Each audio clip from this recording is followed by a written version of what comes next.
As-Sunnah, As-Sunnah, As-Sunnah Foundation. As-Sunnah, As-Sunnah, As-Sunnah Foundation. আসসালামু আলাইকুম ওয়া রাহমাতুল্লাহি ওয়া বারাকাতুহু।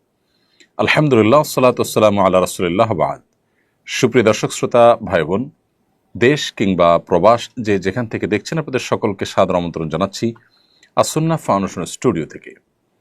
আপনারা দেখছেন আস-সুন্নাহ ফাউন্ডেশন আয়োজিত সাপ্তাহিক সরাসরি প্রশ্ন উত্তরমূলক অনুষ্ঠান শরঈ সমাধানের 256তম পর্ব। প্রিয় দর্শক, রমাদান উপলক্ষে আমাদের লাইভের সময় কিছুটা পরিবর্তিত হয়েছে বলতে পারি। প্রথমবারের মতো আমরা আজ জুমাবার বাদ আসর লাইভে এসেছি। যেহেতু জুমাবার বাদ আসরের সময়টা দোয়া কবুলের গুরুত্বপূর্ণ একটি সময় এবং সেই সাথে রমাদান মাস আবার ইফতারের পূর্ব মুহূর্ত, এতগুলো দোয়া কবুলের উপলক্ষের এই সময়টাতে আমরা দোয়া করতে ভুলব না। বিশেষ করে লাইভ অনুষ্ঠানটি আমরা ইফতারের 15 মিনিট আগে ইনশাআল্লাহ শেষ করার চেষ্টা করব কমপক্ষে, যাতে করে আমরা প্রত্যেকে যার যার মতো করে দোয়ায় মাশগুল হতে পারি। আর আজকে রমাদানের এই লাইভ অনুষ্ঠানটিতে হয়তো ঘন্টা ব্যাপী থাকা সুযোগ হবে না, কিন্তু আমরা 40 মিনিটের মতো আপনাদের সাথে লাইভে থাকার চেষ্টা অব্যাহত রাখবো, যদি আল্লাহ তৌফিক দান করেন। প্রিয় দর্শক, আপনার যে কোনো জীবন ঘনিষ্ঠ জিজ্ঞাসা মন্তব্যের ঘরে লিখুন, আমরা ইনশাআল্লাহ আপনার প্রশ্ন উত্তর দেওয়ার আপ্রাণ চেষ্টা অব্যাহত রাখবো। আস-সুন্নাহ ফাউন্ডেশনের ইফতার বিতরণ কার্যক্রম চলছে সারা দেশব্যাপী। এখনও এই প্রজেক্টে কেউ শরীক হতে চাইলে সে সুযোগ আছে। সেই সাথে আমাদের অন্যান্য যে কার্যক্রমগুলো আছে সেগুলো যথারীতি চলমান আছে। চলুন আর বিলম্ব না করে আপনাদের প্রশ্ন উত্তর দেওয়ার আলোকিত ভুবনে আমরা প্রবেশ করি। ইতিমধ্যে আমার কাছে অনেকগুলো প্রশ্ন চলে এসেছে। প্রথম প্রশ্ন দেখতে পাচ্ছি আমি, বাহ্যত ধার্মিক, দাড়ি রাখেন, টুপি পাঞ্জাবি পরেন, এরকম অনেক ব্যবসায়ীও পণ্য মজুত করে বাজারে কৃত্রিম সংকট সৃষ্টির সঙ্গে জড়িত। এদের কারণে ধার্মিকদের প্রতি সমাজের মানুষের বিরূপ ধারণা তৈরি হয়। অনেকে দাড়ি টুপি নিয়ে ট্রল করেন। এ বিষয়ে আপনার সুচিন্তিত মন্তব্য কামনা করছি। দেখুন, যারা মুখে লম্বা দাড়ি, মাথায় টুপি, গায়ে পাঞ্জাবি এবং নামাজ রোজা করেও মানুষের অসুবিধা তৈরি হয় এরকম কোনো কাজ করেন অথবা কৃত্রিম সংকট সৃষ্টি করবার জন্য মজুতদারি করেন, তারা একাধারে বকধার্মিকতার পরিচয় দিচ্ছেন। অর্থাৎ লেবাস সর্বস্ব কোনো দিন ইসলাম নয়, বরং ইসলামটা পূর্ণাঙ্গ জীবন ব্যবস্থা, সেটা তারা হয়তো বুঝতে অপারগ, অথবা তাদের এই লেবাসটা শুধুই বাণিজ্যিক বা ব্যবসায়িক স্বার্থে। দুটির একটি নিশ্চয়ই, হয় তারা ইসলামকে বোঝেননি, তারা মনে করেছেন ইসলামটা পোশাকই একটা ধর্ম, এটি তাদের একটি ভুল ধারণা, অথবা এটা তাদের বাণিজ্যিক একটি টুল মাত্র। একজন মুসলিম তিনি প্রকৃত অর্থে ধার্মিক তখনই হবেন যখন তিনি আল্লাহর হকের পাশাপাশি বান্দার হকের উপরে সচেতন হবেন। নবী সাল্লাল্লাহু আলাইহি ওয়াসাল্লাম যেখানে পরিষ্কারভাবে বলেছেন, আল মুহতাকিরু খাতি লা ইয়াহতাকিরু ইল্লা খাতি, অপরাধী ছাড়া কেউ কৃত্রিম সংকট সৃষ্টি করবার জন্য মজুতদারি করতে পারে না। মজুতদারি করাকে যেখানে নবী সাল্লাল্লাহু আলাইহি ওয়াসাল্লাম নিরুৎসাহিত করেছেন, সেখানে দাড়ি টুপি নিয়ে মজুতদারি করাটা এটা হলো একরকম ইসলামের সাথে তামাশার শামিল। দ্বিতীয়ত, আমরা আমাদের যে সমস্ত ভাই ব্রাদাররা যারা বাহ্যিকভাবে ইসলাম চর্চা করেন, কিন্তু বেচাকেনা করতে গিয়ে, ব্যবসা বাণিজ্য করতে গিয়ে, অন্যান্য কাজকাম করতে গিয়ে তারা আল্লাহর বিধিবিধানকে মেনে চলছেন না, মানুষের কষ্টের কারণ হচ্ছেন, মানুষের অধিকার নষ্ট করছেন, তারা ইসলামটাকে ভালো করে যেন বোঝেন, ইসলামটাকে ভালো করে যেন শেখেন এবং জানার চেষ্টা করেন, সেই জন্য আমি তাদেরকে বিনয়ের সাথে অনুরোধ করছি। এই সমস্ত মানুষদেরকে যারা ধার্মিক মনে করেন, অনেক আলেমুলামা আছেন তাদেরকে মসজিদ মাদ্রাসার সাথে অ্যাকোমোডেট করেন, তাদেরকে আমরা বলবো যে দিনের প্রকৃত রূপটা তাদের সামনে তুলে ধরার চেষ্টা করবেন। একজন মানুষ তিনি যখন বেচাকেনা করবেন, মানে ক্রেতা হবেন কিংবা বিক্রেতা হবেন, তখনও তাকে অন্যের অধিকার এবং সুবিধার দিকটা খেয়াল রাখতে হবে। আপনার আগের কম দামে কেনা জিনিসপত্র আপনি সরিয়ে রাখছেন, রমজানের দাম বাড়বে তখন আপনি সরিয়ে সেটা বিক্রি করবেন, পরিষ্কার এটি নাজায়েজ। বাজারের স্থিতিশীলতা রক্ষা করার জন্য শরিয়ার নির্দেশ, সরকারি নির্দেশ শুধু নয়, শরিয়ার নির্দেশ হলো আপনি বাজারে স্বাভাবিক আচরণ করবেন, অস্বাভাবিক আচরণ নয়। যা আছে সেটা বিক্রি করবেন, দাম যখন বাড়বে তখন আপনি বেশি দামে পণ্য কিনে সেটা আপনি বিক্রি করবেন সে দামেই। যদি আপনি এভাবে ব্যবসা করতে পারেন, অর্থাৎ বেশি দামে দাম বেড়ে গেলে তখন বেশি দামে কিনে বেশি দামে বিক্রি করবেন, সে দামের আনুপাতিক হারে আপনি বিক্রি করবেন, তাতে যদি ব্যবসা আপনার কম হবে। কিন্তু যদি আপনি আগে থেকে মাল স্টক করে রেখে এরপর দাম বাড়ার পর বিক্রি করেন, তাহলে সেক্ষেত্রে এটা হবে কৃত্রিম সংকট সৃষ্টি করা। বিশেষ করে এই ধরনের মাল সরায় রাখার ফলে যে সংকট সৃষ্টি হয়, তার ফলেও দাম অনেক সময় বেড়ে যায়। তো এর জন্য যত মানুষের কষ্ট হবে এবং অতিরিক্ত মুনাফা অর্জন করা হবে এখানে, সেটা অবশ্যই নাজায়েজ এবং গুনাহ হবে। নবী সাল্লাল্লাহু আলাইহি ওয়াসাল্লাম বলেছেন, সবচেয়ে উত্তম মানুষ হলো তারা যারা ক্রয়ের সময় এবং বিক্রয়ের সময় উভয় সময় মানুষের প্রতি সহমর্মিতা, আন্তরিকতা, অন্যের অধিকার এগুলোর উপর সচেতন থাকে। সামহান ইদা রাহিমাল্লাহু ইমরাআন সামহান ইদা বা সামহান ইদা ইশতারা, যখন সে বিক্রি করে তখনও সে আন্তরিক থাকে, বিনয়ী থাকে এবং অন্যের অধিকারের উপর সচেতন থাকে, এবং যখন কেনে ক্রেতা হয় তখনও সে একই রকমের মুড তার মধ্যে থাকে। অতএব দাড়ি টুপি নিয়েও যারা এই কাজগুলো করছেন তারা ইসলামকে সঠিকভাবে বুঝতে পারেনি বলে আমাদের ধারণা। আল্লাহ তাদেরকে হেদায়েত দান করুন, আমরা দোয়া করছি। তবে এর কারণে দাড়ি টুপি নিয়ে ট্রল করার কোনো কারণ নেই, কারণ বড় টাকার নোট সাধারণত জাল হয়, ছোট টাকার নোট জাল হয় না। তো এর মানে এই না যে বড় টাকার দোষ আছে। দাড়ি টুপি লাগালে মানুষ ভালো মনে করবে, কারণ দাড়ি টুপিওয়ালা মানুষ সাধারণত ভালো হয়ে থাকে। অতএব এই লেবাস যদি কেউ ধারণ করে এটা তার ত্রুটি, লেবাসের ত্রুটি না, বিধায় লেবাস নিয়ে ট্রল করা না অবশ্যই অনুচিত। এরপর ইসলাম আইডি থেকে আপনি লিখেছেন, যদি কোনো নারী পুরুষ জেনা করে বিবাহের আগে আল্লাহর কাছে তওবা না করে পরবর্তীতে বিবাহ করে, তাহলে তাদের বিবাহ বৈধ হবে কিনা?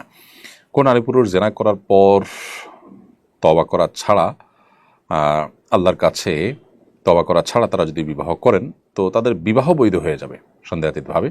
কিন্তু এই যে তওবা করলো না, সেজন্য তারা আগের গুনাহের জন্য আল্লাহর কাছে দায়ী থেকে যাবেন। সো তারা সে গুনাহের জন্য আল্লাহর কাছে তওবা করতে হবে, ইস্তেগফার করতে হবে, দায় মুক্তি আল্লাহর কাছে তারা আশা করতে হবে, কামনা করতে হবে। গুনাহটাকে যে কোনোভাবে আল্লাহর কাছ থেকে মাফ চেয়ে নিতে হবে, কিন্তু অ্যাট দ্য সেম টাইম তাদের যে বিয়েটা বিশুদ্ধ হয়ে যাবে। রমজানের দিনের বেলা হোটেল খোলা রাখা নিয়ে বিতর্ক চলছে। কেউ হোটেল খোলা রাখাকে রমজানের গাম্ভীর্যের বিরোধী বলছেন, আবার কেউ বলছেন অমুসলিম, মুসাফির, শিশু, ঋতুবর্তী নারীদের জন্য হোটেল খোলা রাখা উচিত। এই বিষয়ে আপনার ব্যাখ্যা জানতে চাই। দেখুন, বাংলাদেশের আবহমান কাল থেকে চলে আসা কালচার এটি। এদেশের সংখ্যাগরিষ্ঠ মানুষ মুসলমান, আর মুসলমানদের মধ্যে বেশিরভাগ মুসলমানরাই রোজা রাখেন, অর্থাৎ সমাজের প্রায় সবাই রোজা রাখে। সীমিত সংখ্যক মানুষ যারা অমুসলিম কিংবা যারা শিশু কিংবা নারী, ঋতুবতী নারী কিংবা মুসাফির আছেন, তাদের জন্য শরিয়া রোজা রাখার বাধ্যবাধকতা রাখেনি এবং তারা রাখেনও না।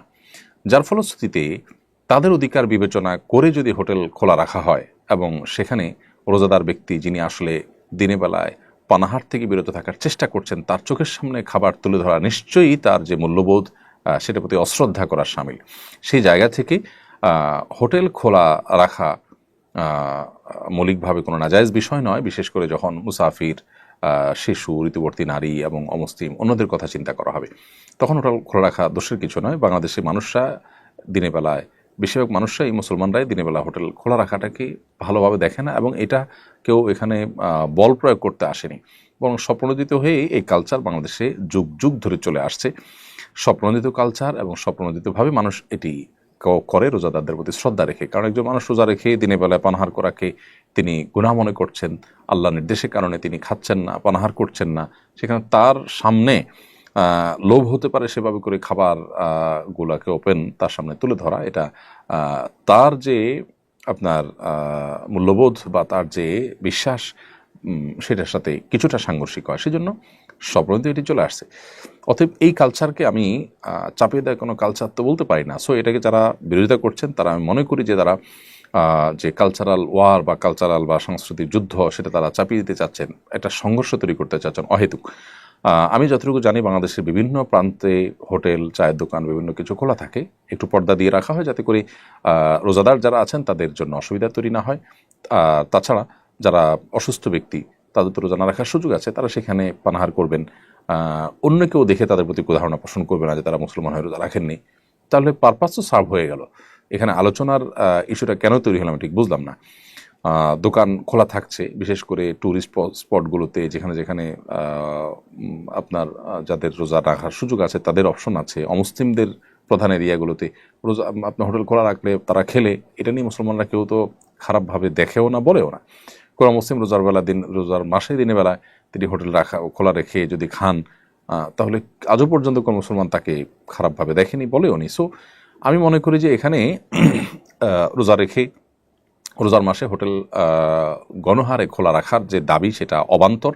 যে দেশের 70-80% মানুষ রোজা রাখে সে দেশে আপনার দিনের বেলা রমজান মাসে হোটেল খোলা রাখার দাবি তোলাটা কোনোভাবে যৌক্তিক নয়। তবে অবশ্যই যে সমস্ত এলাকাতে বা কিছু কিছু হোটেল খোলা রাখা অসুস্থ ব্যক্তি বা অন্যান্যদের কথা চিন্তা করে সেটা সঠিক আছে, এবং সেটাকে বাধা দেওয়া গণহারে সেটা আবার অযৌক্তিক হবে।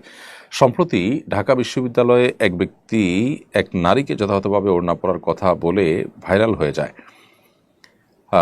বিষয়টা নানা ধরনের বিতর্ক তৈরি করে। পুরো বিষয়টা আপনি কিভাবে ব্যাখ্যা করবেন?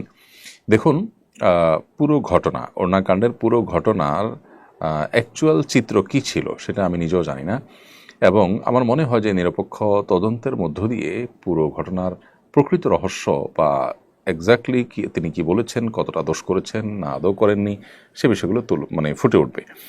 আমাদের দেশে আমরা এ ধরনের ঘটনাগুলোতে বিশেষ করে দেখি যে এক শ্রেণী মানুষ অতি উৎসাহী হয়ে তারা এগুলোকে বেশ ফুলিয়ে ফাঁপিয়ে প্রকাশ করেন। এটা আমাদের অতীত অভিজ্ঞতা থেকে বলছি। টিপকাণ্ডের কথা নিশ্চয়ই আপনাদের মনে আছে। টিপকাণ্ডে সেই পুলিশ সদস্যকে বরখাস্ত করা হয়েছে, সামাজিকভাবে তাকে হেনস্থা করা হয়েছে, হেয় করা হয়েছে, তার মানহানি হয়েছে। কিন্তু তদন্তের রিপোর্ট পরবর্তীতে বলেছে যে না, তিনি নির্দোষ সাব্যস্ত হয়েছেন। তাহলে এই যে তার নামে মিথ্যাচার করা হলো, জাস্ট একটা দাড়ি বিশিষ্ট মানুষ হওয়ার কারণে তার তিলকে তাল বানিয়ে প্রচার করে তার চাকরিচ্যুত করা হলো, মানসম্মান নষ্ট করা হলো, তার চাকরি ফিরে দেওয়া বা মানসম্মান ফিরে দেওয়ার কোনো স্কোপ কি আদৌ তৈরি হয়েছে? আদৌ কি সে কাজটি করা হয়েছে? আমরা কি সমাজের যে মানুষগুলো তাকে দোষী সাব্যস্ত করেছি, কালপ্রিট বানিয়েছি, তারা কি তার কাছে সরি বলেছি? দেখুন, এই অতীত অভিজ্ঞতা একটি দুটি নয়, অনেক অভিজ্ঞতা রয়েছে যে অভিজ্ঞতাগুলো দ্বারা বোঝা যায় যে নারীঘটিত যদি ইস্যুগুলোকে তিলকে তাল বানানোর একটা প্রচেষ্টা আমাদের দেশে আছে। এই ছেলে কতটা কি বলেছে আমরা জানি না, আমি ছেলেকে নির্দোষ বলছি না। আবার একই সাথে তাকে যেভাবে তুলোধনা করা হচ্ছে সে আসলে এটার কতটা উপযুক্ত না উপযুক্ত আমি জানি না। তার দু একটা সাক্ষাৎকারের দু একটা ওয়ার্ড আমি যতটুকু জানি খুবই বাজে ওয়ার্ড তার মুখ থেকে বের হয়েছে, এটা পরবর্তীর কথা। আমি মূল ঘটনার কথা বলছি যে সেখানে কি ঘটেছে আমরা জানি না। তো এই ছেলের অ্যাপ্রোচ যদি ত্রুটি থাকে, তাকে নাসিহা করা যেতে পারে, তাকে শাসন করা যেতে পারে, সে দোষ করলে তার দোষের বিচারও হতে পারে, সন্দেহাতীতভাবে সেটি হওয়া উচিত। কিন্তু একই সাথে বিচার বিশ্লেষণ ছাড়া গণহারে একটা মানুষকে দোষী সাব্যস্ত করা, বিশেষ করে যখন দাড়ি বিশিষ্ট কেউ হয় আর বিপরীতে যখন নারী থাকে তখন নারীকে চোখ বন্ধ করে ভিকটিম বানিয়ে ফেলা, এটা আমাদের সেটা কমন কালচার। গাড়ি অ্যাক্সিডেন্ট হলে যেরকম গায়ে নিচে চাপা পড়া মানুষটাকে চোখ বন্ধ করে ভিকটিম বানানো হয় আর ড্রাইভারকে চোখ বন্ধ করে দোষী সাব্যস্ত করা হয়, সবসময় যে এমনটি নাও হতে পারে, বরং অনেক সময় গাড়িতে চাপা পড়া মানুষটারই দোষ থাকতে পারে, ড্রাইভারের দোষ নাও থাকতে পারে। এই জিনিসটা আমরা বেমালুম ভুলে যাই। তো এই জন্য আমি আশা করব এ বিষয়ে যথাযথ তদন্ত হয়ে তারপর উপযুক্ত দোষী ব্যক্তিকে বিচারের মুখোমুখি করা হবে। আর দাওয়াতি কাজ যে যুবক করেছেন, তিনি দাওয়াতি কাজ করার প্রক্রিয়াতে যদি কোনো ভুল করে থাকেন, পদ্ধতিতে ভুল করে থাকেন, তো অবশ্যই সেখান থেকে অন্যদের শিক্ষা নেওয়া উচিত যে দাওয়াতি কাজ সঠিকভাবে করতে হয়, না হলে তার লাভের চাইতে ক্ষতি বেশি হয়। কিন্তু একই সাথে আমি পুরো বিষয়টাকে তদন্ত করে তারপরে প্রকৃত দোষী সাব্যস্ত হলে তার বিচারের দাবি করছি। এবং আমি যতটুকু জানি তিনি জামিনে মুক্ত হয়েছেন। অতএব জামিনে মুক্ত হলে এটাকে আবার দোষারোপ করা বা এটা নিয়ে আবার অনেক কথা বাড়ানোর কোনো কারণে। তবে একই সাথে অতি উৎসাহী কিছু মানুষ তাকে আবার পাগড়ি পরিয়ে একেবারে যেভাবে তাকে অ্যাপ্রিসিয়েট করেছেন, সেটা নিয়ে অবশ্য যথেষ্ট আপত্তি তোলবার সুযোগ আছে। এই জায়গা থেকে যে এ ছেলের অ্যাপ্রোচটা সঠিক বেঠিক কী ছিল না ছিল জানা শোনা ছাড়াই শুধুমাত্র তিনি হয়তো আপনার ধার্মিক অথবা দাড়িধারী, সেই কারণে তাকে আমি অ্যাপ্রিসিয়েট করলাম। তার যদি কোনো ভুল হয়ে থাকে সেটাকেও তো সংশোধনে আনা উচিত। তো আমার মনে হয় পুরো বিষয়টা তদন্ত করে প্রকৃত চিত্রটা তুলে ধরা দরকার। তার আগ পর্যন্ত অন্তত কাউকে ভিকটিম আর কাউকে দোষী সাব্যস্ত করাটা এটা ইটসেলফ আর একটা মব জাস্টিস হয়ে যায় কিনা। রোজা রেখে হিজামা চিকিৎসা গ্রহণ করা যাবে কিনা? রোজা রেখে হিজামা চিকিৎসা করতে পারবেন। নবী করিম সাল্লাল্লাহু আলাইহি ওয়াসাল্লাম রোজা রেখে হিজামা চিকিৎসা নিয়েছেন, সেই জায়গা থেকে আপনি রোজা রেখে হিজামা চিকিৎসা করতে পারবেন। ফাহিমা খাতুন আপনি লিখেছেন, কালকে আমাদের এক্সাম আছে, রোজা রেখে কি নকল করা যাবে? ইন্না লিল্লাহি ওয়া ইন্না ইলাইহি রাজিউন। এমনিতেই তো নকল করা গুনাহের কথা। একজন ইমানদার, একজন মুসলমান তিনি পরীক্ষা নকল করতে পারেন না, এটা গুনাহ, আল্লাহ তাআলা আমাদের জন্য হারাম করেছেন। সেখানে রোজা রেখে রমজান মাসে সেটি করলে তার অপরাধের ভয় তার বেশি হবে, সন্দেহাতীতভাবে রোজার সম্মান নষ্ট হবে। যে মাসটা গুনাহ ত্যাগের মাস, সে মাসে গুনাহ করাটা হবে একরকম বিদ্রোহের মতো অপরাধ। সো অবশ্যই আল্লাহকে ভয় করা উচিত। এমনি মঈনুল হক আপনি লিখেছেন, আমি একজন ব্যবসায়ী, দোকান পরিচালনার কারণে নিয়মিত তারাবি পড়তে পারি না, তাতে কি আমার রোজার কোনো ক্ষতি হবে? ভাই মঈনুল হক, আপনি দোকান পরিচালনা করার কারণে তারাবি পড়তে পারেন না, এক্ষেত্রে আপনার দোকানে যদি একাধিক লোক থাকে তাহলে সেক্ষেত্রে পালাবদল করে আপনারা তারাবি পড়বেন। ব্যবসায়ীদের বিভিন্ন শপিং মলে, মার্কেটে তাদের সুবিধার্থে একাধিক টাইমে তারাবি নামাজ হয়ে থাকে। সো সেই তারাবির নামাজে কখনো আপনি গেলেন, কখনো আপনার কর্মচারী পাঠালেন, কখনো সহকর্মীকে পাঠালেন, এভাবে পাল্টাপাল্টি করে আপনি পড়ার চেষ্টা করা উচিত। আর যদি কোনো কারণে সেটা করতে না পারেন তো একাকী আপনি তারাবি পড়লেও আপনার তারাবি আদায় হয়ে যাবে। এমনি শাহিন লিখেছেন, অসুস্থতা থাকা অবস্থায় গিয়ে রোজা রাখা ফরজ। আপনি যখন অসুস্থ হবেন, এমন অসুস্থতা যে অসুস্থতার কারণে রোজা রাখার জন্য শারীরিক সামর্থ্য আপনার থাকবে না, তখন আপনার জন্য রোজা রাখাটা ফরজ হবে না। আর যদি আপনি অসুস্থতাটা এমন হয় যে সহনশীল পর্যায়ে থাকে এবং আপনি অসুস্থতার মধ্যে রোজা রাখতে পারেন, জাস্ট একটু কষ্ট হবে এটুকু, তাহলে আপনার রোজা রাখা কর্তব্য। যেই অসুস্থতার ফলে রোজা রাখতে গেলে আপনার মৃত্যু, অঙ্গহানি বা সীমাহীন কষ্ট হতে পারে, যেটা অসহ্য হয়ে যাবে আপনার, সে পর্যায়ে হলে তখন আপনি রোজা না রেখে রমজানের পরে এই দিনগুলোর পরিবর্তে রোজা রেখে দিতে পারবেন। রিফাত আহমেদ আপনি লিখেছেন, আমাদের দেশে সম্প্রতি সারা বিশ্বে একই দিনে রোজা ঈদ পালন করার আহ্বান বেশ জোরে সোরে শোনা যাচ্ছে, এ বিষয়ে আলেমদের মতামত কি? সারা বিশ্বে একই দিনে রোজা, এই দাবিটা বাস্তবসম্মত না। একই দিনে পৃথিবীতে সবসময় আমাদের দেশে যখন দিন, ইউএসএতে তখন রাত, তাহলে আপনি একই সময় সারা বিশ্বে আসলে রোজা তো রাখতে পারবেনও না। এটা হলো একটা কথা। দ্বিতীয়ত কথা হলো যে নবী করিম সাল্লাল্লাহু আলাইহি ওয়াসাল্লাম তার সময়ও তিনি চাঁদ দেখে আমাদেরকে সিয়াম পালন করতে বলেছেন। এরকম একাধিক হাদিস দ্বারা সাব্যস্ত হয় যে কেউ এক জায়গায় ঈদ করে গেছেন, যে অন্য জায়গায় গিয়ে অন্যদিন হয়তো ঈদের চাঁদ দেখা গেছে, সেখানকার মানুষকে তিনি পরে ঈদ করতে দেখেছেন। আসসামু ইয়াউমা ইয়াসুমুন নাস ওয়াল ফিতরু ইয়াউমা ইফতিরুন নাস, তিনি বলেছেন যে যেদিন সবাই রোজা রাখবে সেদিন তোমরা রোজা রাখবে, যেদিন সবাই ইফতার করবে সেদিন তোমরা ইফতার করবে, অর্থাৎ ঈদ করবে। তো এখানে চাঁদ দেখা যাওয়ার উপরে নির্ভর করে এই আমলটি করতে হবে। আপনার সমাজে, আপনি যে দেশে আছেন সে দেশে 99% মানুষ আকাশে চাঁদ দেখে রোজা রাখে। নবী সাল্লাল্লাহু আলাইহি ওয়াসাল্লাম বলেছেন, সুমু লিরুইয়াতিহি ওয়া আফতিরু লিরুইয়াতিহি, তোমরা রোজা রেখো চাঁদ দেখে, আবার ইফতার করবে চাঁদ দেখে। সো আমরা চাঁদ দেখব, পৃথিবীর অন্য কোন প্রান্তে চাঁদ উঠেছে না উঠেছে এটা দেখে যদি আমাকে রোজা রাখতে হয়, তাহলে যখন এই টেকনোলজি ছিল না বা থাকবে না, তখন মানুষ কি করবে? ইসলামটা তো সার্বজনীন, সর্বকালীন, সব সময়ের জন্য প্রযোজ্য। বিধায় ইসলাম এমন কোনো ব্যবস্থার কথা বলে না যেটা এক সময় কার্যকর থাকবে আর সময় অকার্যকর হয়ে যাবে। তো এই জায়গা থেকে আমাদের দেশে মানুষ, আমরা চাঁদ দেখে রোজা রাখা, চাঁদ দেখে ঈদ করাটা এটা বাস্তবসম্মত। একই দিনের সারা পৃথিবীর মানুষ রোজা রাখা বা ঈদ করাটা কোনো দিনই সম্ভব নয়, কারণ ভৌগোলিকভাবে এটা অবাস্তব। ধরুন সৌদিতে যখন সন্ধ্যা 7টায় চাঁদ দেখা যাবে, নিউজিল্যান্ডে তখন রাত 4টা বাজবে। এখন বলুন, সেই রাত 4টা বাজা পর্যন্ত তারা কি অপেক্ষা করবেন? এবং রাত 4টা চাঁদ দেখার সংবাদ পাওয়ার পর তারা কিভাবে তারাবি পড়বেন, কিভাবে সারি খেয়ে রোজা রাখবেন? তারা চাকরি করে অন্যান্য দেশেও তারা আমল করেন। তো সে আমলটাকে উড়িয়ে দেওয়ার মতো নয়, দুইটাই একাডেমিক মত পার্থক্যপূর্ণ আমল। কিন্তু বাংলাদেশে যেখানে ঐক্যবদ্ধ আছে মুসলমানরা, বাংলাদেশে আকাশে চাঁদ দেখে তার রোজা রাখার ব্যাপারে, এখানে বৈশ্বিক ঐক্য সৃষ্টি করার জন্য আঞ্চলিক অনৈক্য সৃষ্টি করার কোনো যৌক্তিকতা থাকতে পারে না। এরপর প্রশ্ন হলো, ইদানিং আইনশৃঙ্খলা পরিস্থিতির অবনতি লক্ষ্য করা যাচ্ছে, বিভিন্ন স্থানে ছিনতাই, ধর্ষণের খবর শোনা যাচ্ছে, এসব ঘটনার প্রতিরোধের উপায় কি? দেখুন, আমরা মব জাস্টিস বা আইন হাতে তুলে নিতে নিষেধ করি, আবার একই সময় প্রচুর পরিমাণ আইনশৃঙ্খলা পরিস্থিতি অবনতি দেখা যাচ্ছে। সাধারণ মানুষ ক্ষিপ্ত হয়ে এ ধরনের অপরাধে যারা জড়িত হচ্ছে তাদেরকে গণধোলাই দিচ্ছে, তাদেরকে পিটুনি দিচ্ছে, কোনো কোনো ক্ষেত্রে মানুষ মারা যাওয়ার ঘটনা ঘটছে। তো কি করা উচিত? প্রথম কথা হলো যে আইনের শাসন যখন দুর্বল থাকে তখন এই ধরনের পরিস্থিতি তৈরি হয়।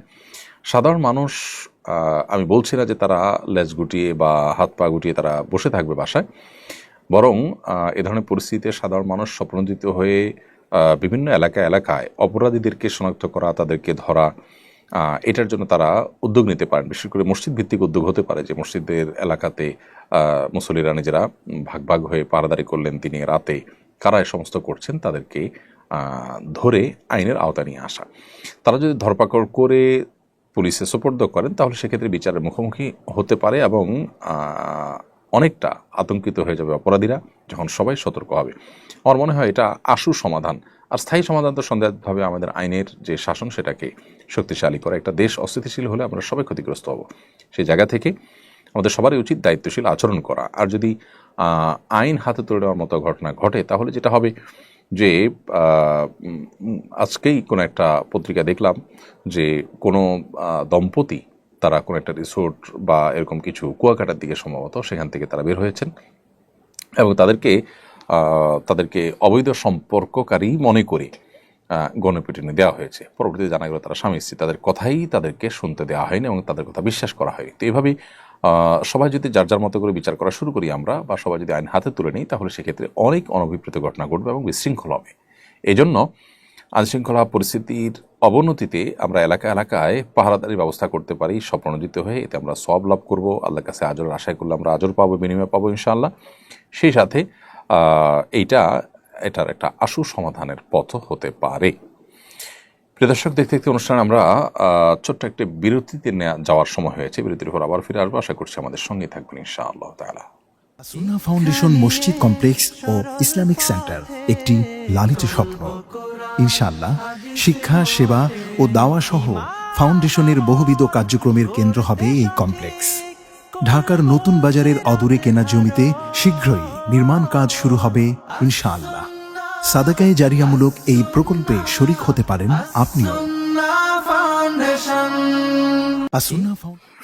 বিরতির পর আবারও আপনাদেরকে স্বাগতম জানাচ্ছি শরীর সমাধান অনুষ্ঠানে। আমরা বিরতির আগে অনেকগুলো প্রশ্ন উত্তর দিয়েছি। এই মুহূর্তে আমি যে প্রশ্ন দেখতে পাচ্ছি সেটি হলো, বাংলাদেশের কিছু কিছু এলাকায় একদল লোক সাহারির সময় রাস্তায় হেঁটে হেঁটে কাওয়ালি গেয়ে সাহারির জন্য ডাকেন। তরুণরা এই ধরনের কাজে উৎসাহ বোধ করেন, এলাকার মানুষরাও একে উপভোগ করেন। এভাবে ডাকাডাকিকে আপনি কিভাবে দেখছেন?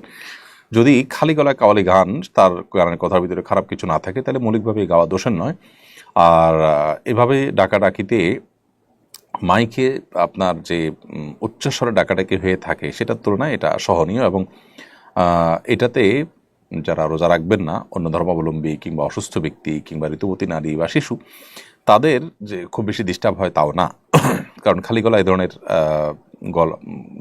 কাওয়ালি গাওয়া হোক বা কোনো তেলাওয়াত করা হোক, এগুলো খুব বেশি উচ্চ আওয়াজ সৃষ্টি করে না, যার কারণে এটাতে আমি দোষের কিছু দেখছি না। তবে যদি এটা অন্যের কষ্টের কারণ হয় বা অনেকে মিলে সম্মিলিতভাবে বেশ জোরে সোরে আপনার আওয়াজ করেন এবং ওনাদের ইবাদতে ব্যাঘাত সৃষ্টি হয়, তাহলে সেক্ষেত্রে এটা পরিত্যাজ্য।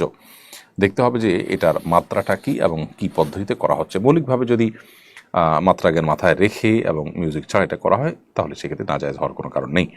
দেলোয়ার হোসেন পনি আপনি লিখেছেন, রোজা রেখেও অনেকে নামাজ পড়ে না, তাদেরকে নামাজে নেওয়ার জন্য কি করা যায়? বেনামাজি রোজাদারের রোজা হবে কিনা? রোজা রেখেও যদি কেউ নামাজ না পড়েন তার ওটা দুর্ভাগ্যজনক, কারণ রোজার চাইতে নামাজের গুরুত্ব অনেক বেশি। যিনি রোজা রাখছেন তিনি ইসলামের এটার গুরুত্বটা বুঝতে পেরেছেন, কিন্তু নামাজের গুরুত্বটা তিনি বুঝলেন না। তাকে নামাজের গুরুত্বটা বোঝানো উচিত এবং নামাজের গুরুত্ব সম্পর্কে তাকে পুস্তক পড়তে দেওয়া, কোনো লেকচার শুনতে দেওয়া অথবা কাউন্সেলিং করা, এটা উচিত। সেই সাথে এটাও সঠিক যে নামাজ না পড়েও তিনি যে রোজা রাখছেন তার রোজাটা হয়ে যাবে, কিন্তু নামাজ না পড়ার কারণে গুনাহ হবে অনেক বেশি। ব্যাপারটা এরকম যে কেউ পাগড়ি পরেছেন কিন্তু তার পরনে লুঙ্গি নেই, তো পাগড়ি পরার সওয়াব পেলেও লুঙ্গি না পরার যে গুনাহ, ভয়াবহ কবিরা গুনাহ, সেটা হবে। পাগড়ি পরে যে সওয়াব পাবে, লুঙ্গি না পরে তার চাইতে বেশি গুনাহ হবে। অতএব রোজা হতে হয়ে যাবে, কিন্তু তার নামাজ যে পড়লে না তার জন্য তিনি অনেক বড় দায়ী থাকবেন আল্লাহর কাছে। আমার উপরে জাকাত ওয়াজিব হয়েছে কিনা, কিভাবে নিশ্চিত হবে, জাকাত হিসাব করার পদ্ধতি জানতে চাই। আসুন্নাহ ফাউন্ডেশন ওয়েবসাইটে জাকাত ক্যালকুলেটর আছে, আপনি www.asunnahfoundation.org সেখানে গেলে জাকাত ক্যালকুলেটর পাবেন। আপনি সেই ক্যালকুলেটরে ক্লিক করে আপনার সহায় সম্পত্তির বিবরণ দিয়ে আপনি নিজেই আপনার জাকাতের হিসাব বের করতে পারবেন। আশা করছি যে এটা আপনার জন্য সহায়ক হবে। এছাড়া যদি আপনার জাকাত বিষয় সুনির্দিষ্ট কোনো প্রশ্ন থাকে, তাহলে আমাদের অফিসে, আসুন্নাহ ফাউন্ডেশনের অফিস টাইমে ফোন দিলে ইনশাআল্লাহ উলামা ইকরাম আপনাকে উত্তর দিবেন। এরপরে আইএফ এইচপি HF এই আইডি থেকে আপনি লিখেছেন, রোজার মাসে রোজা রেখে চায়ের দোকান চালানো যাবে কি না। অন্য ধর্মাবলম্বী বা বেরোজগার যারা আছে, অসুস্থ আছে, তাদের কাছে চা বিক্রি করলেন আপনি, তাদের জন্য চায়ের দোকান খোলা রাখেন, এটা নাজায়েজ নয়। কিন্তু আপনি যদি রোজাদার বা আপনার মুসলিম কিন্তু ইচ্ছাকৃত রোজা রাখছে না শরীয়গ্রাহ্য ওযর ছাড়া, তাদের মধ্যে চা বা অন্যান্য নাস্তা খাবার ইত্যাদি বিতরণ করেন বা ডিস্ট্রিবিউশন করেন বা তাদের কাছে বিক্রি করেন, তাহলে সেক্ষেত্রে আপনি একজন গুনাহগার মানুষকে গুনাহের কাজ করতে সহযোগিতা করছেন। সেজন্য এটা আপনার জন্য শরীয়ত দৃষ্টিকোণ থেকে নাজায়েজ কাজ হবে। ফারিয়া তানি আপনি লিখেছেন, আমার প্রায় 20 দিনে বেশি মাসিক চলছে, আমি কি নামাজ পড়তে পারবো, আমার কি রোজা হবে? বোন ফারিয়া, আপনার পূর্বের অভ্যাস যতদিন ছিল ততদিন মাসিক হিসাবে বিবেচ্য হবে, এরপরে বাকি সময়টা আপনি অসুস্থতা হিসাবে গণ্য করে নামাজ পড়বেন। ধরুন আপনার 8 দিন হয়ে থাকে বা 9 দিন হয়ে থাকে কিংবা 10 দিন হয়ে থাকে, তাহলে 10 দিনই আপনার হবে, যেটা আগে পূর্বের অভ্যাস আছে। আর যদি অভ্যাস না থাকে, এক এক সময় এক একটা হয় এবং এখন টানা হচ্ছে, তো সর্বোচ্চ 10 দিন আপনার মাসিক হয়, বাকি দিনগুলোতে আপনি নামাজ পড়বেন। ইমরান ইসলাম আপনি লিখেছেন, রমজানের আগে কালেকশন করে রমজানে ইফতার বিতরণ করলে কি রমজানের সওয়াব পাবো? রমজানে আপনি ইফতার বিতরণের কাজ করছেন, সেজন্য আপনি সওয়াব পাবেন, কিন্তু টাকা কালেকশন করেছেন রমজানের আগে, তাহলে যারা রমজানের আগে টাকা দিয়েছেন তারা রমজান মাসের দানের সওয়াবটা তো নিশ্চয়ই পাবেন না, যেহেতু দানটা করেছেন রমজানের আগে। যদি এমন হয় যে তিনি কাউকে দায়িত্ব দিয়েছেন রমজানে ব্যয় করার জন্য, তাহলে ইনশাআল্লাহ রমজানের সওয়াব তিনি পাবেন। অর্থাৎ ইফতারটা রমজানে হবে, এখন আমি ডোনার, আমি কালেক্টরকে দিলাম যে তুমি এই টাকাটা নাও, রমজানে ইফতার করাবে, তাহলে ইনশাআল্লাহ আমি রমজানের দানের সওয়াবটাই পাবো, কারণ আমার টাকাটা ইমপ্লিমেন্ট বা খরচ হচ্ছে রমজান মাসে, টাকাটার খরচ হচ্ছে, ব্যয় হচ্ছে রমজান মাসে, আমার চাহিদা পূরণ হচ্ছে রমজান মাসে, সো সওয়াব পাওয়া যাবে, আশা করা যায়। কিন্তু কেউ যদি রমজানের আগেই দান করেছেন, সেটা দিয়ে যিনি টাকা রিসিভ করেছেন তিনি রমজানে ব্যবহার করেছেন, তাহলে দানকারী সওয়াব পাবেন না, কারণ তিনি রমজানে দান করার জন্য দেন নাই। তো সাধারণত ইফতারের জন্য টাকা কালেকশন করলে তো দাতা রমজানে খরচ হবে সেটা জেনেই দেন, তো সেটা জেনেই যদি দেওয়া হয় ইনশাআল্লাহ তিনি রমজানে দানের সওয়াব পাবেন। শাহিনা রিমি লিখেছেন, যদি কারো স্বর্ণ 10 ভরি হয়ে থাকে তাহলে কি পুরো 10 ভরি জাকাত দিতে হবে নাকি 7 ভরির বাড়তি অংশে জাকাত দিলেই হবে? বোন শাহিনা, 10 ভরির হলে তাকে 10 ভরির পুরাটুকুরি জাকাত দিতে হবে, 7.5 ভরির উপরে হলে তখন সবটুকুর জাকাত দিতে হয়, শুধু অতিরিক্ত অংশের নয়, বরং পুরোটারই জাকাত দিতে হবে 2.5% হারে, বিক্রয় মূল্য থেকে 2.5% হিসাব করে বের করে জাকাত দিতে হবে বছরে একবার। এমডি আবুল হাসান আপনি লিখেছেন, তাড়াতাড়ি বা তাড়াহুড়ো করে তারাবির নামাজ পড়া যাবে কিনা? তাড়াতাড়ি বা তাড়াহুড়ো করে তারাবির নামাজ পড়া একেবারে অনুচিত, এটা তারাবির যে মান, গুণগত মান, সেটাকে নষ্ট করে দেয়, এটা আমাদের উচিত নয়। বরং আমাদের উচিত হবে তারাবি ধীরস্থিরতার সাথে পড়া। সাহাবা একরাম তারাবি পড়তে পড়তে পুরো রাত প্রায় পার করে দিতেন, অথচ আমরা অনেকে হুলস্থুল করে এবং তাড়াহুড়ো করি। তারাবির নামাজের সবচেয়ে বড় বৈশিষ্ট্যই হলো যে এটা ধীরে ধীরে পড়া হবে, অথচ আজকাল আমরা উল্টোটা করি। এমডি সবুজ আলী আপনি লিখেছেন, আমি একজন সিঙ্গাপুর প্রবাসী, রোজা রাখা আমার পক্ষে কঠিন হয়ে যায়, পরবর্তীতে আমি যদি কাজা করি তাহলে হবে কিনা? দেখুন, আপনি জাস্ট কাজের অজুহাতে রোজা না রাখার সুযোগ নেই। যদি এমন হয় যে আপনি যেখানে আছেন সেখানে রোজা রাখতে আপনার কঠিন হয়, তাহলে আপনার সেই জায়গা পরিবর্তন করা দরকার, সেই চাকরি পরিবর্তন করা দরকার, সুইচ করা দরকার, যাতে করে আপনি রোজা রাখার মতো পরিবেশে যেতে পারেন। আপনি সামান্য একটু রুটি রোজের জন্য ফরজ রোজা রাখতে পারছেন না, এরকম জায়গায় নিজেকে আপনি নিয়েছেন, তো এটা আপনার জন্য অনুচিত কাজ। যদি এমন হয় যে সাময়িক সমস্যা, এই মুহূর্তে পারছেন না, সেখানে যৌক্তিক শরিয়া গ্রাহ্য কোনো ওজোরের কারণে, তাহলে সেটা গ্রহণযোগ্য হতে পারে, পরবর্তীতে রোজাগুলো রেখে দিলে হবে। মোহাম্মদ শাফিয়ার রহমান আপনি লিখেছেন, রোজা রাখা অবস্থায় হাত কেটে যদি রক্ত বের হয় তাহলে কি রোজা থাকবে? ভাই শাফিয়ার রহমান, রোজা রেখে যদি হাত কাটা যায় এবং হাত পা শরীরে যে কোনো অঙ্গ প্রত্যঙ্গ কাটা যাক, তাতে রক্ত বের হোক, তাদের রোজার ক্ষতি হবে না, রোজা হয়ে যাবে ইনশাআল্লাহ তাআলা। এমডি দেলোয়ার হোসেন সরকার লিখেছেন, আমি বিদেশে যাব, বিদেশে যাওয়ার জন্য মেডিকেল টেস্ট করলেই কি রোজা ভেঙে যাবে? মেডিকেল টেস্টে সাধারণত যেটি হয়ে থাকে, ব্লাড বা ইউরিন স্যাম্পল কালেকশন করা হয়, এক্স রে করানো হয়, এগুলো কারণে রোজা ভাঙবে না। যদি কখনো এরকম কোনো মেডিকেল টেস্ট হয় যে মুখের ভিতর দিয়ে আপনার পাকস্থলিতে কোনো মেশিনপত্র ঢুকিয়ে টেস্ট করা হয়, তাহলে সেক্ষেত্রে সেটি কথা ভিন্ন। বাকি সাধারণ যে মেডিকেল টেস্টগুলো আছে, রক্ত নেওয়া, পেশাব নেওয়া বা আপনার এক্স রে করা, আইসিজি করা, এগুলো কোনোটার কারণে রোজা ভাঙবে না। মিস্টার কামাল ব্যাপারী আইডি থেকে আপনি লিখেছেন, গ্রামের কিছু মানুষ আজানের পরও সাহারি খায়, তাদের রোজা হবে কিনা? ফজরের আজান যদি সুবহ সাদিক হওয়ার পরপরই হয় সাধারণত, তারপর যদি সাহারি খায় তাহলে সে রোজা হবে না, কারণ শবে সাদিকের পরে সারি খেলে সে রোজা হয় না। আল্লাহ সুবহানাহু ওয়া তাআলা বলেছেন, কুলু ওয়াশরাবু হাত্তা ইয়াতাবাyyানা লাকুমুল খাইতুল আবয়াদু মিনাল খাইতিল আসওয়াদি মিনাল ফাজরি। আল্লাহ বলেছেন তোমরা পানাহার করো কতক্ষণ, যতক্ষণ পর্যন্ত সাদা আভা এটা কালো আভা থেকে পৃথক হয়ে না যায়। সাদা আভা বলতে শবে সাদিক, তো আজান হয় শবে সাদিক হওয়ার পর, অতএব ফজরের আজান হয়ে গেছে তারপরেও যদি খায় কেউ, তার রোজা হবে না।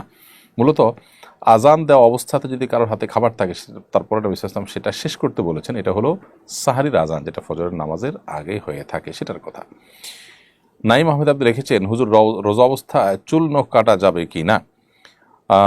চুল নখ রোজা অবস্থায় কাটা যাবে, তাতে কোনো অসুবিধা নেই, রোজার কোনো ক্ষতি হবে না। মাথায় তেল দেওয়া যাবে, আতর ব্যবহার করা যাবে, মেসওয়াক করা যাবে, এগুলো কোনোটাই রোজার কোনো ক্ষতি করবে না। সুরমাও ব্যবহার করতে পারবেন।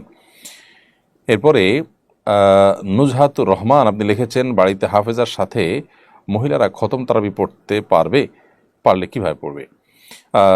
দেখুন, কোন হাফেজা মহিলার পিছনে বাড়ির অন্যান্য মহিলারা যদি তারাবির নামাজ পড়েন, বিশেষ করে হাফেজা মহিলার তারাবি তিনি ভুলে যাবেন, যদি জামাতে না পড়েন, ইয়াদ থাকবে না, সেক্ষেত্রে বাড়ির মহিলারা নিজেরা তারাবিতে জামাত করেছেন, সেক্ষেত্রে মাওলানা তাকি উসমানী সাহেব সহ অনেকে এটাকে জায়েজ বলেছেন। যদিও ফোকাহানা অন্যরা সাধারণত মেয়েদের জামাত নিজেরা করাটাকে মাকরু বলেছেন।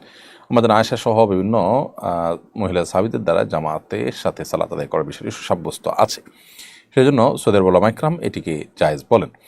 তো সেই জায়গা থেকে হাফেজা মেয়ে যদি ঘরোয়াভাবে নিজেরা করেন, অন্যান্য মেয়েদেরকে ডাকডোল পিটিয়ে পুরুষদের মতো এরকম জমায়েত না করেন, মসজিদ না করেন, তাহলে এটা বিশেষ করে হিফজ ধরে রাখার শর্তে, ধরে রাখার প্রয়োজনে করলে সেটি জায়েজ হতে পারে। পুষ্প বৃষ্টি আইডি থেকে আপনি লিখেছেন, মোবাইল দেখলে কি রোজা ভেঙে যাবে? না, মোবাইল দেখলে রোজা ভাঙতে যাবে কেন? তবে মোবাইলে হারাম বা খারাপ কোনো জিনিস যদি আপনি দেখেন তাহলে গুনাহ হবে। সেটা রমজানের বাইরে দেখলেও গুনাহ হবে, রমজানে দেখলে গুনাহ আরও বেশি হবে, কিন্তু তার সাথে রোজা ভঙ্গ হওয়ার সম্পর্ক নেই। এরপরে জান্নাতুন নাইমা মিম আপনি লিখেছেন, আমি 9 মাসে গর্ভবতী, আমার পানি ও খাবার সময় মতো খেতে হয়, আমি কি রোজা রাখতে পারবো? বোন মিম, আপনার পানি এবং খাবার যদি নিয়মিত খেতে হয়, পান করতে হয়, এবং এটা না করলে আপনার গর্ভস্থ সন্তানের ভয়াবহ ক্ষতি হতে পারে, অথবা আপনি নিজে ক্ষতিগ্রস্ত হয়ে যেতে পারেন, এরকম আশঙ্কা হয়, অর্থাৎ শারীরিক অবস্থা এত বেশি ক্রিটিক্যাল হয়, তাহলে সেক্ষেত্রে আপনার জন্য রোজা না রাখার স্কোপ আছে। কিন্তু এটা আপনাকে নিশ্চিত হতে হবে দিনদার এবং অভিজ্ঞ ডাক্তারের মাধ্যমে। যে ডাক্তার দিনদার না, যিনি রোজার গুরুত্ব বুঝেন না, তিনি হয়তো বলবেন যে না, এটা আপনাকে করতে হবে। এই জন্য দিনদারিতাও বুঝেন, আবার ডাক্তারিও বুঝেন, এরকম ডাক্তার যদি আপনাকে পরামর্শ দেন, তাহলে সেক্ষেত্রে আপনি পানাহার করতে পারেন এবং পরবর্তীতে এই রোজাগুলো আপনি রেখে দিবেন। আর এমনি আপনার গর্ভবতী অবস্থায় পানাহার করা উচিত, বিশেষ পানি পান করা উচিত, এটা করতে পারলে ভালো হয়। কিন্তু না করলে যে আপনি মরে যাবেন, বাচ্চা মরে যাবে গর্ভস্থ, সেরকম এত সিরিয়াস কোনো ইস্যু যদি না হয়, তাহলে কষ্ট করে রোজা রাখা উচিত। প্রয়োজনে রাতেবেলা আপনি পানি এবং আহার বেশি করে গ্রহণ করলেন। এমনি আবু বকর সিদ্দিক লিখেছেন, যদি ওয়াক্তের আগে আজান দেওয়া হয় তাহলে কি আজান আবার দেওয়া লাগবে? ওয়াক্তের আগে আজান দিলে সে আজান তো হবে না, কারণ আল্লাহ তাআলা বলেছেন, ইন্না সলাতা কানাত আলাল মুমিনিনা কিতাবাম মাওকুতা, নিশ্চয় নামাজ ইমানদারদের নির্দিষ্ট সময় পড়াটাকে অপরিহার্য করা হয়েছে। সো সময়ের আগে যদি আজান দেওয়া হয়, সে আজান কিন্তু আজান হিসাবে গণ্য হবে না, ওই ওয়াক্তের আজান হিসাবে গণ্য হবে না, বিধায় সে আজানটা ওয়াক্ত হওয়ার পর আবার দেওয়া দরকার। এমনি মুস্তাফিজুর রহমান লিখেছেন, রোজার মধ্যে সুগন্ধি বা আতর ব্যবহার করলে কোনো রোজার ক্ষতি হবে কিনা? না, রোজা রেখে আতর বা সুগন্ধি ব্যবহার করতে কোনো সমস্যা নেই। এমনকি সুরমা, মাথায় তেল, শরীরে কোনো লোশন ইত্যাদি ব্যবহার করতে কোনো অসুবিধা নেই। তানভীর খান লিখেছেন, রোজা রেখে কি ফ্রি ফায়ার গেম খেলা যাবে কিনা? কোনো প্রকার গেমসই রোজা রেখে খেলা উচিত নয়, কারণ এটা অনর্থক কাজ। ইমানদার এমনিতেই অনর্থক কাজ থেকে বিরত তাকে থাকতে হবে। আল্লাহ বলেছেন, সফল মুমিনদের বৈশিষ্ট্য হলো ওয়াল্লাযীনা হুম আনিল লাগবি মুআরিদুন, যারা অনর্থক অহেতুক কাজ থেকে বিরত থাকবে। এই যে গেমস খেলা, এটা অনর্থক কাজ, যে কাজের কোনো সুফল ওই কাজে রত ব্যক্তি পায় না, যার কারণে এটা একজন ইমানদারের সাথে যায় না। সেখানে ফ্রি ফায়ার এবং পাবজি গেম ইত্যাদির মধ্যে আরও অন্যান্য নাজায়েজ ইয়েগুলো থাকার কারণে, উপাদানগুলো থাকার কারণে এগুলো এমনিতেই খেলা নাজায়েজ এবং গুনাহের কথা। সেখানে রমজান মাস যদি করা হয়, তাহলে সেক্ষেত্রে সেটা আরও বেশি ভয়াবহ। রোজা রেখে যদি এটা করে কেউ, রোজা হয়ে যাবে, কিন্তু রোজার গুণগত মান নষ্ট হবে এবং রোজার সওয়াব এর মধ্যে নিশ্চয়ই ঘাটতি দেখা দিবে। মোশাররফ হোসেন আপনি লিখেছেন, ইফতারের সময় পরিবারের সবাই মিলে হাত তুলে মোনাজাত করতে পারবে কিনা? ইফতারের সময় দোয়া কবুল হয়, সবাই যার যার মতো হাত তুলে দোয়া করলেন, কিন্তু যদি কোনো একজন হাত তুলে দোয়া করেন আর কেউ পরিবারের সদস্যরা আমিন বলেন সাথে, কাকতালীয়ভাবে এরকম হয়ে যায়, মিলে যায়, অসুবিধা নেই। কিন্তু এটাকে যদি সিস্টেম পরিণত করা হয় যে এভাবেই তারা করবেন, এটাকে তারা সুন্নাহ মনে করেন বা এটাকে পদ্ধতি মনে করেন, তাহলে সেটা ভুল হবে, বেদাতের দিকে চলে যেতে পারে এটা একসময়। কারণ কোনো আমল যখন সম্মিলিত বা ঐক্যবদ্ধ কোনো ফরম্যাট শরীর ঠিক করে দেয় না, তখন আমরা কোনো একটা ফরম্যাটে সেটাকে ঠিক করে নেওয়া উচিত নয়। তবে দোয়াটা এটা মূলত গোপনে এবং কেঁদে কেঁদে আল্লাহ করতে বলেছেন, ওদের রব্বাকুম তাদের খুফিয়া। তবে হ্যাঁ, পরিবারের ছোট সদস্যদের, বাচ্চা কাচ্চাদের শেখাবার উদ্দেশ্যে বাবারা জোরে জোরে দোয়া করলেন, তার সাথে তারা শরীক হলো, সেটা হতে পারে শিক্ষার উদ্দেশ্যে। এরপরে IFHF এআইডি থেকে আপনি লিখেছেন, এই রমজান মাসে কোন কোন আমল বেশি বেশি করা যায়? সবচেয়ে বেশি করার চেষ্টা করবেন হলো গুনাহ থেকে বেঁচে থাকার আমল, কোনো গুনাহ যেন না হয় চেষ্টা করবেন। কোরআন তেলাওয়াতটা বেশি বেশি করার চেষ্টা করবেন এবং সে সাথে দোয়াটা বেশি বেশি করার চেষ্টা করবেন, সাদাকা এবং দানটা বেশি বেশি করার চেষ্টা করবেন। এমডি শিমুল হোসেন লিখেছেন, আমাদের মসজিদের ইমাম সাহেব খুব দ্রুত তারাবির নামাজ পড়ান, এটা কতটুকু শরীয়ত সম্মত? আমরা একটু আগে উত্তর দিয়েছি, আশা করি সেই প্রশ্নের মধ্যে আপনি উত্তর পেয়ে যাবেন। তারাবি খুব দ্রুত নামাজ পড়ানো উচিত নয়, ধীরে স্থিরতার সাথে তারাবি পড়ানো দরকার। এমডি ফখরুল ইসলাম লিখেছেন, তারাবির নামাজ 4 রাকাতের পরপর বিশেষ একটি দোয়া পড়া হয়, এটা পড়া জরুরি কিনা? না ভাই ফখরুল ইসলাম, তারাবির নামাজের 4 রাকাতের পরপর যে দোয়া পড়া হয় এটার সাথে আসলে তারাবির কোনো সম্পর্ক নেই এবং এটা হাদিস দ্বারা সাব্যস্ত নয়। এটা মূলত 4 রাকাত পরপর যে বিরতি দেওয়া হয়, এটা মূলত রেস্টের জন্য দেওয়া হয়। সো ওইটা আমি দোয়া পড়া, কেউ জিকির করতে পারে, কেউ চুপ থাকতে পারে, কিন্তু নির্দিষ্ট ফরম্যাটে যে দোয়া পড়া হয় সুবহানাল মুলক ওয়াল মালাকুতে, এগুলোর কোনো ভিত্তি কোরআন হাদিসে কোথাও নেই। মোহাম্মদপুরে এক নারী পাবলিক প্লেসে ধূমপান করেন, এক ব্যক্তি বিষয়টির প্রতিবাদ করেন, বিষয়টাকে একদল মানুষ নারী নিগ্রহ হিসাবে আখ্যা দেন। প্রসঙ্গে স্বরাষ্ট্র উপদেষ্টা জানান, পাবলিক প্লেসে নারী পুরুষ কারো ধূমপান করা উচিত নয়। বক্তব্যের প্রেক্ষিতে এক শ্রেণীর মানুষ স্বরাষ্ট্র উপদেষ্টার পদত্যাগ চান। পুরো বিষয়টাকে ধর্মীয় সমাজ তত্ত্বের আলোকে ব্যাখ্যা করবেন বলে আশা করি। দেখুন, নারীবাদ নিয়ে অতিরিক্ত আপনার যদি কচলানো হয়, তাহলে সেক্ষেত্রে মানে একটা ভালো জিনিসও কিন্তু খারাপে পরিণত হবে, যেটা আমাদের সমাজে বিভিন্ন ইস্যুতে আমরা দেখি যে হচ্ছে। যেখানে একজন ধূমপায়ীকে প্রকাশ্যে ধূমপান করছেন, পাবলিক প্লেসে কেউ প্রকাশ্যে ধূমপান করলে সেটা তো ইটসেলফ একটা অপরাধ। দ্বিতীয়ত হলো, আপনি যখন রোজাদারদের আনাগোনা আছে এরকম জায়গায় ধূমপান করছেন, তাহলে একজন মানুষ তিনি পান আহার করবেন না, ধূমপান করতে চান না, তাহলে তার রোজার কি অবস্থা হবে? তাকে আপনি ক্ষতি করছেন। তো এই জায়গা থেকে এটা তো অন্যায় সন্দেহাতীতভাবে।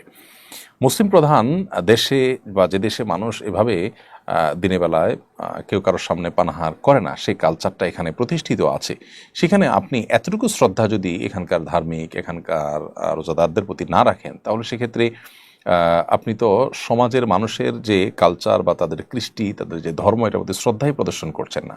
তো এই ধরনের অশ্রদ্ধা প্রদর্শনকারী মানুষ যারা আছে, তারা সমাজকে নানা সময় ছোটোখাটো ইস্যুকে অনেক বড় করে তারা অস্থিতিশীলতার দিকে নিয়ে যায়। স্বরাষ্ট্র উপদেষ্টা খুব সঠিকই বলেছেন এবং এক্ষেত্রে স্বরাষ্ট্র উপদেষ্টাকে আমাদের সমর্থন করা কর্তব্য। এবং যারা সীমা লঙ্ঘন করছেন, সমাজের খুবই সীমিত সংখ্যক মানুষ, তারা আমি আশা করব যাদের বোধোদয় হবে যে তারা কেউ যদি রোজা না রাখেন, সেটা একান্ত তার ব্যাপার, তিনি আল্লাহর সাথে বুঝবেন, কিন্তু প্রকাশ্যে অন্য রোজাদারদের সামনে অন্তত তিনি এই কাজটি করতে পারেন না। এটা তাদের যে রোজা, সেটার প্রতি অশ্রদ্ধার শামিল এবং রোজা রেখে তিনি পানাহার বর্জন করা তার জন্য ফরজ কর্তব্য করেছেন, আপনি তার সেই কর্তব্যে বাধা দিচ্ছেন, কোন অবস্থাতে এটা গ্রহণযোগ্য হতে পারে না।